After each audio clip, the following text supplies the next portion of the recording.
Lucas, capítulo 1, do versículo 26 ao versículo 37. No 6º mês, foi o anjo Gabriel enviado da parte de Deus para uma cidade da Galiléia chamada Nazaré, a uma virgem desposada com certo homem da casa de Davi, cujo nome era José. A virgem chamava-se Maria, e entrando o anjo aonde ela estava, disse: Alegra-te, muito favorecida, o Senhor é contigo. Ela, porém, ao ouvir esta palavra, perturbou-se muito e pôs-se a pensar no que significaria esta saudação. Mas o anjo lhe disse: Maria, não temas, porque achaste graça diante de Deus. Eis que conceberás e darás à luz um filho, a quem chamarás pelo nome de Jesus. Este será grande e será chamado Filho do Altíssimo. Deus, o Senhor, lhe dará o trono de Davi, seu pai.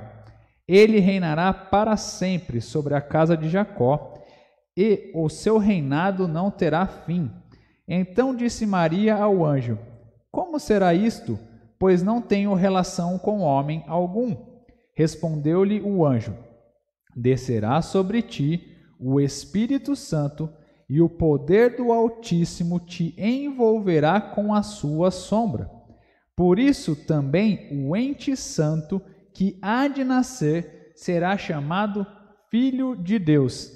E Isabel, tua parenta, igualmente concebeu um filho na sua velhice, sendo este já o 6º mês, para aquela que diziam ser estéril, porque para Deus não haverá impossíveis em todas as suas promessas.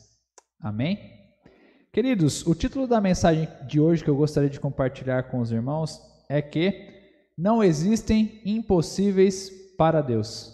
Aqui nessa passagem especificamente, nós vemos a figura da mãe terrena de Jesus, mãe de Deus, Maria. Mulher abençoada, mulher favorecida, agraciada por Deus, pois ela carregou o Salvador em seu ventre por 9 meses, né? E o que acontece aqui nessa passagem? Nós vemos Maria, uma jovem desposada, que significa o quê? Naquela época, o noivado que nós conhecemos hoje já era um pré-casamento, no qual os noivos já estavam prometidos um para o outro para que então chegasse o casamento e eles pudessem consumar este casamento.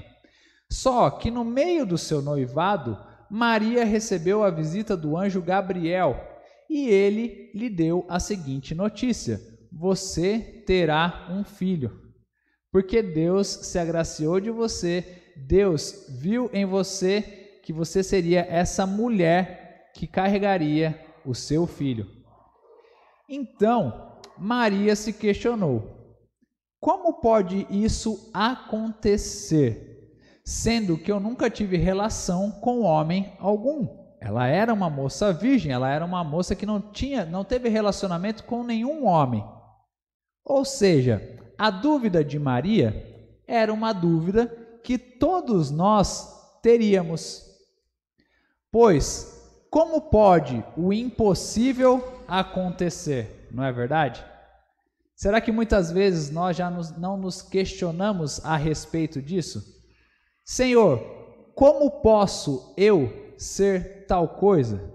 Senhor, como pode fazer na minha vida acontecer? Como o Senhor pode fazer acontecer na minha vida? Senhor, mas é impossível, meu Pai. Deus, é tão difícil. Deus, eu não estou vendo solução, eu não estou vendo saída para o meu problema. Senhor, o que espera de mim? Pai, onde poderei colocar a minha esperança?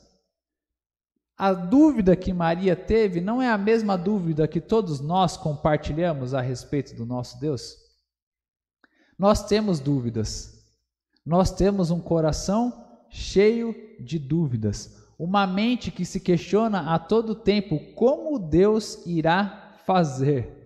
Quando nós encontramos obstáculos, paredes, muros à nossa frente, nós pensamos que é o fim da linha, o fim da chegada. Já era, não tem mais jeito, não tem mais solução. Só que com o nosso Deus não existem impossíveis para Ele. E Deus falou para Maria: você, Maria, é a virgem da qual eu já prometi lá atrás que o meu filho viria. Não há impossíveis para mim. Eu faço o que eu quero, conforme as minhas promessas, conforme aquilo que eu já disse. E o que é mais interessante, que o anjo disse para Maria uma outra coisa, que foi o que? A respeito da parente dela, que era Isabel. Porque Isabel também queria ter um filho, mas não podia ter esse filho porque ela era estéril e já estava na sua velhice, já estava em idade avançada.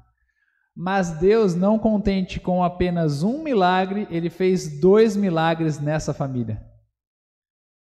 Ele deu o filho para uma virgem e deu o filho para uma estéril,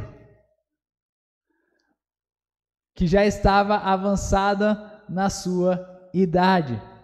E o anjo mostra exatamente esses 2 milagres.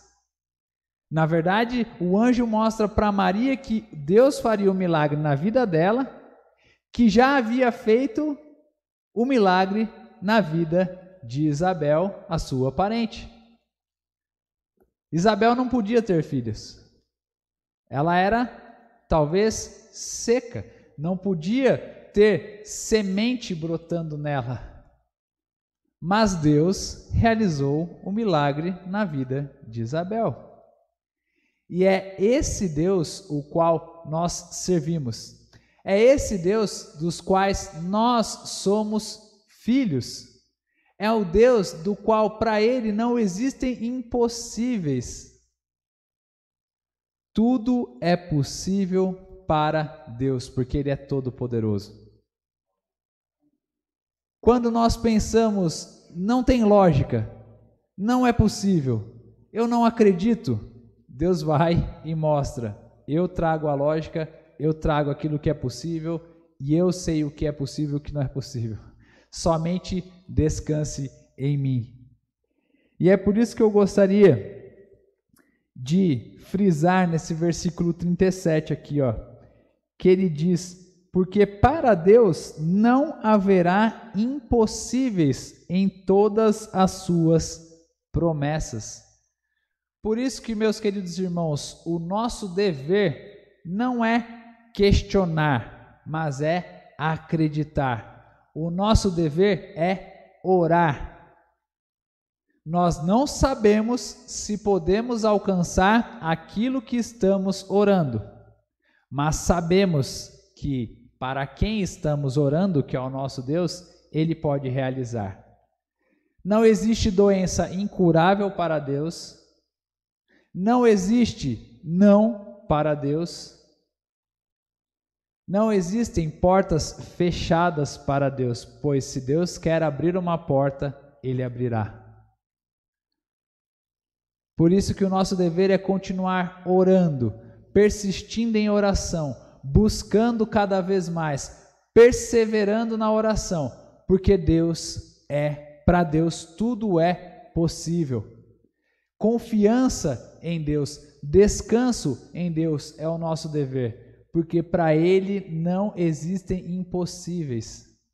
Quem diria que de uma virgem poderia nascer um filho? Mas através dessas loucuras que Deus faz, porque a sabedoria de Deus é loucura para nós, não é verdade? Assim diz a palavra. Mas através dessas loucuras, Deus mostra o seu poder para todos nós.